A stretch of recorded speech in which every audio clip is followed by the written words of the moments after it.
Close your eyes for a second. Seriously, just for a moment. I want you to transport yourself back to 2003.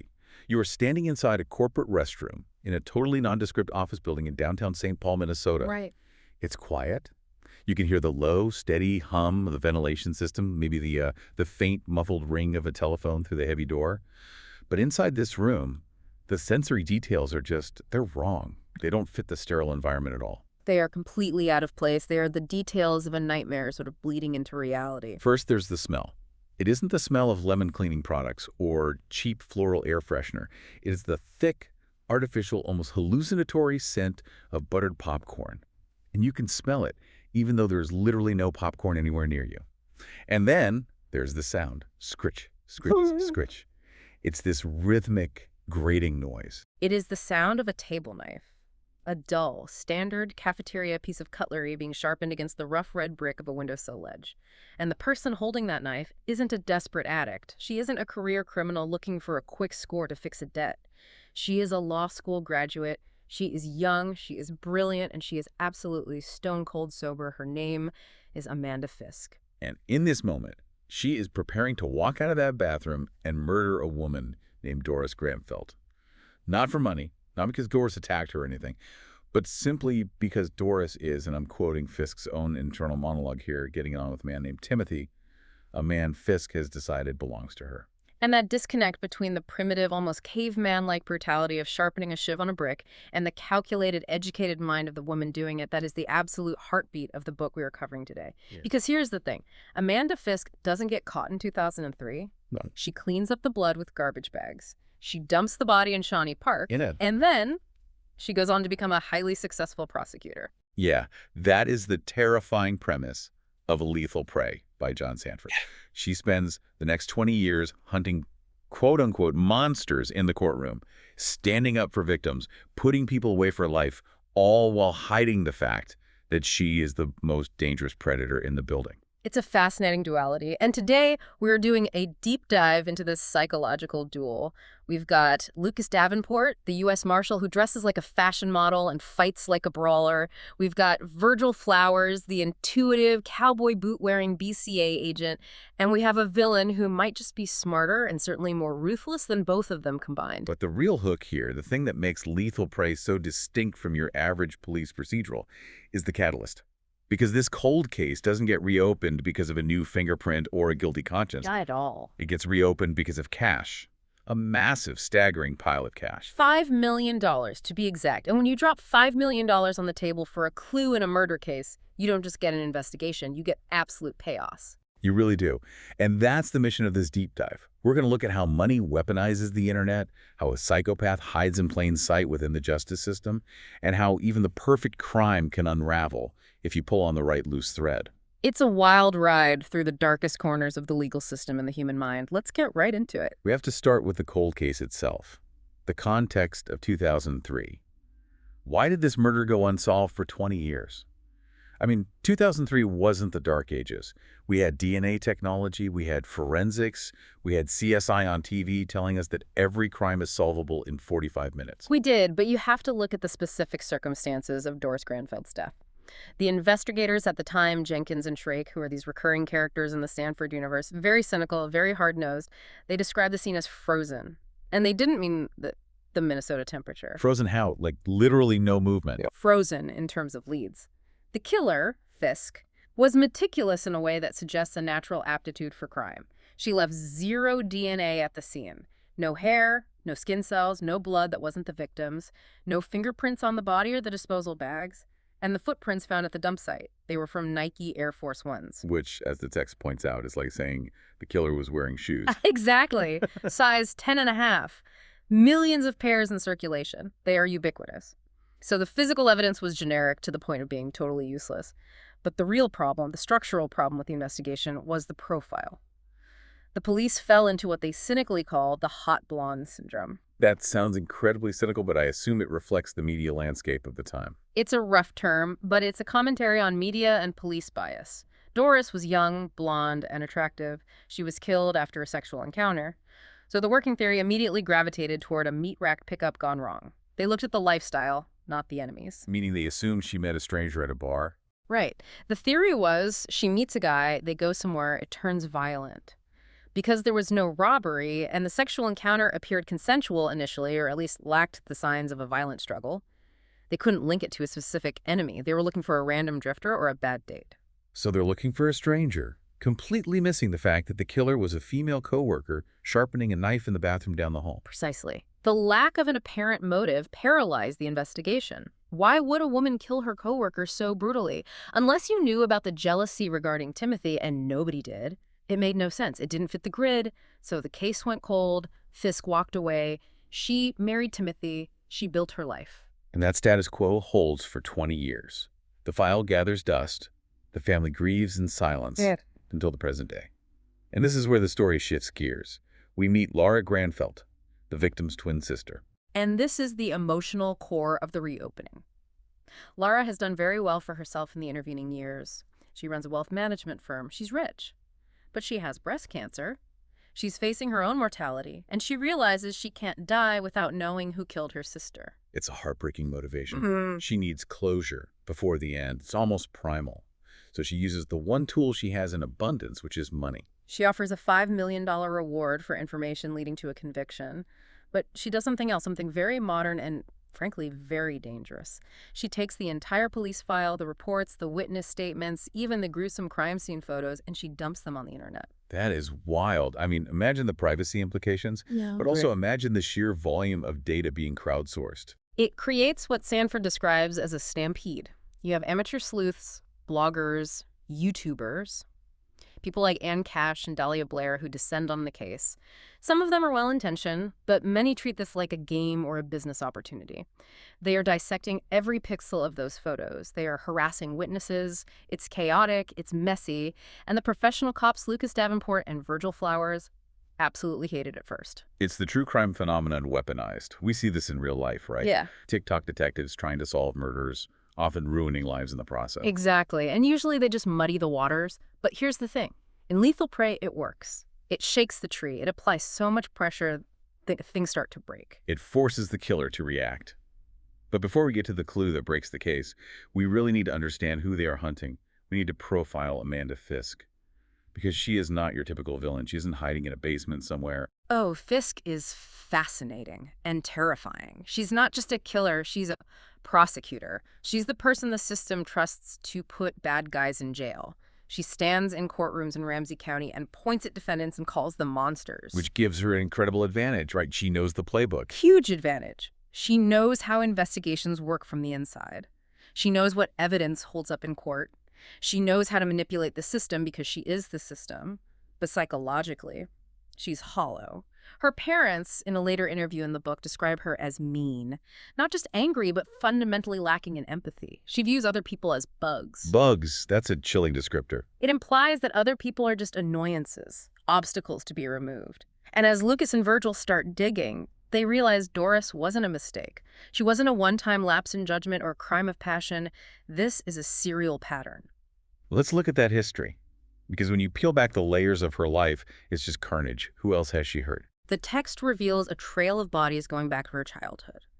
There was Becky Watson, a friend pushed in front of a truck when they were kids. That was likely her first kill. Then there was Carly Gibson, a rival in law school who was beaten to death with a lead pipe. Wait, pause on that. She killed a classmate with a lead pipe. Why? Was she threatened? For grades. Wow. Just to secure her class ranking, Carly was smarter, were scoring higher, and Fisk couldn't handle coming in second. That is cold doesn't even cover it. It's robotic. It's purely transactional. Winning is the only metric she cares about. She even killed her own mother, Alma, with an insulin overdose, just to get her inheritance sooner. And there is a hint about an uncle, Don, who may have abused her or just been a problem, who just disappeared. So we're dealing with a predator who uses violence as a primary problem-solving tool. If something is in her way, a person, a grade, a delay in money, she eliminates it. And the motive for the central murder, Doris, was this man, Timothy. Timothy Carlson. He's a wealthy doctor, and reading the descriptions of their marriage, it is bleak. It's not a romance novel. They seem to deserve each other, in a way. They do. They are both described as having a streak of cruelty, but Timothy has these Jack Russell Terriers that he loves, and Fisk, she hates them. She calls them little fuckers. It's this recurring bit of dark humor in the book, but it also shows her disdain for anything that requires affection or care. She can't even fake it with the dogs. But Timothy becomes the central problem for her because of the reward. Right. Fisk knows that Timothy had sex with Doris Grandfelt right before the murder, consensual sex. But in 2003, they didn't match the DNA. Now, with the case reopening, she knows if they run the DNA from the rape kit against modern databases or just test Timothy, they will match it. And if Timothy goes down as a suspect? Fisk loses everything. Not just her husband, she doesn't care about him emotionally, but her financial standing, her social position, her career as a prosecutor. She realizes that to save her lifestyle, she might have to cut Timothy loose. It's strictly business for her. Exactly. She isn't worried about Timothy going to jail. She's worried about losing her assets. That is the mindset we are dealing with. She views her husband as a depreciating asset that has become a liability. So the stage is set. You have the professionals, the amateurs, and the predator. Let's talk about the hunt. We have Lucas Davenport and Virgil Flowers. For listeners who haven't followed the entire Sandford universe, give us the quick profile on these two. They are a fantastic duo. Lucas Davenport is a U.S. Marshal. He's wealthy, made millions in a tech startup before going back to law enforcement. He wears Brioni suits, drives expensive cars, and is politically connected. He's the velvet hammer. He's willing to bend rules to get results. He's dangerous in a very polished way. And Virgil. Virgil Flowers is a BCA agent. That's the Bureau of Criminal Apprehension in Minnesota. Yeah. He's the contrast. He writes thriller novels in his spare time, wears cowboy boots, listens to rock music, and relies heavily on intuition. He's looser, funnier, but just as sharp. He's the guy who talks to everyone until the truth falls out. And the dynamic here is that they are essentially forced to work with these true crime weirdos. They hate it at first. They find the amateurs reckless. But they can't deny the results because the breakthrough clue, the thing that cracks the case wide open, comes from one of these amateurs, a guy named Charles Bud Light. Bud Light. Unfortunate name, incredible find. He's a metal detector enthusiast. He goes out to the area near the original body dump site in Shawnee Park 20 years later. He's scanning the ground, dodging poison ivy, just looking for anything the cops missed. And he gets a hit. And he finds the murder weapon. He digs up a table knife. It had been buried deep in the earth, stomped down by Fisk all those years ago. But metal detectors don't care about time. It's still there. Now, a knife in a park could be anything. A picnic knife, a discarded piece of trash. But this one is different. It had been sharpened on a brick, matching the forensic markings on the victim's bones. But the real connection is where the knife came from. It wasn't bought at Walmart. No. They trace it back to the specific silverware pattern used in the executive dining room of B accounting. B accounting. That's where Doris worked. And crucially, where Amanda Fisk worked in the legal department at the time. Bingo. This shifts the entire investigation. It wasn't a random pickup at a bar. It wasn't a stranger. The murder weapon came from the victim's workplace. It pivots the investigation to a workplace rival or someone present at the office. It shrinks the suspect pool from everyone in St. Paul to people with access to the B accounting dining room. This is the moment where the tension really ratchets up. Fisk feels the heat. She has access to the investigation because she's a prosecutor. She sees the net closing. She knows they found the knife. And this leads to the escalation phase. Because when a psychopath gets cornered, they don't surrender. They attack. And Fisk attacks on multiple fronts. First, she deals with the domestic problem, Timothy. She decides he is a liability. His DNA is the link. If he's alive, he can talk. He can say, yes, I slept with Doris, but I didn't kill her. If he's dead, he can be framed. The way she does it is, well, it's darkly ingenious. It's almost cinematic in its cruelty. It's brutal. She uses his love for the dogs against him. She tricks him onto the roof balcony of their home, ostensibly to retrieve some dog toys, those chuck-it balls from the gutter. So he's up there balancing, trying to get the ball for the dog. He trusts her. And she just tips him over. He falls to the patio, dead instantly. And her reaction. She fakes grief for the 911 call, poorly by her own admission. But the analysis here is important. She doesn't kill him out of rage. She doesn't kill him because they had a fight. She kills him to protect her asset base and to stop his DNA from being identified while he is alive to talk. If he's dead and cremated, it's much harder for the police to connect him to the Grandfelt murder, or so she thinks. It's a purely strategic move. It's accounting with human lives. But then she makes a mistake. A big one. She decides she needs to stop the flow of money. The reward is fueling the investigation, so she decides to target the source. Lara Grandfelt. This is the turning point where Fisk goes from calculated to desperate. She decides if Lara is dead, the money stops, and the internet sleuths go away. So she stalks Lara's car, a Jaguar, to a Whole Foods parking lot. She sees the woman getting into the car and attacks her with a wrench. Brutal, bludgeoning violence right there in the parking lot. But it wasn't Lara. No, it was Marcia Wise, Lara's assistant. She was driving Lara's car. That is a catastrophic error for Fisk. It is, because now, instead of a cold case review, you have an active manhunt for a serial killer operating in the present day. The police response escalates dramatically. You don't just have Lucas and Virgil, you have the whole force. And she doesn't stop there. She decides to go after the investigators personally. She targets Virgil Flowers. This scene is intense. Fisk wants to scare Virgil off the case. She drives out to his farm in the middle of the night. She buys exactly 1 gallon of gas. We'll get to why that matters later. And she burns down his stable. And this isn't just property damage. Virgil's family is there. His wife, Frankie, and his son, Sam, they have to run into the burning stable to save the horses. They get burned, they get hurt. It's a chaotic, terrifying night. The sensory details in the book here are vivid. The smell of smoke, the screaming horses, the heat. And this changes the tone for Virgil, doesn't it? Completely. Before this, it was a job, a puzzle. Now it's personal. There's a line in the book from Frankie's son, Moses. He says, "When I find out who it is, I'm going to kill him." That shows the level of rage this attack provoked. Fisk essentially declared war on the people hunting her. She crossed a line that even criminals usually respect. You don't go after the cop's family. So now the net is tightening. But here is the problem that Davenport and Flowers face. They still lack a smoking gun. They know it's her. They could feel it. But where is the hard evidence? That's the central tension of the final act. They are building a circumstantial case. They don't have her DNA on Doris Grandfelt. They don't have fingerprints on the knife. They don't have a witness who saw her kill Timothy. But they have the evidence pile. Let's break that down. How do you build a wall without bricks? You use pebbles, thousands of them. Right. They start connecting the dots. First, the gas station video.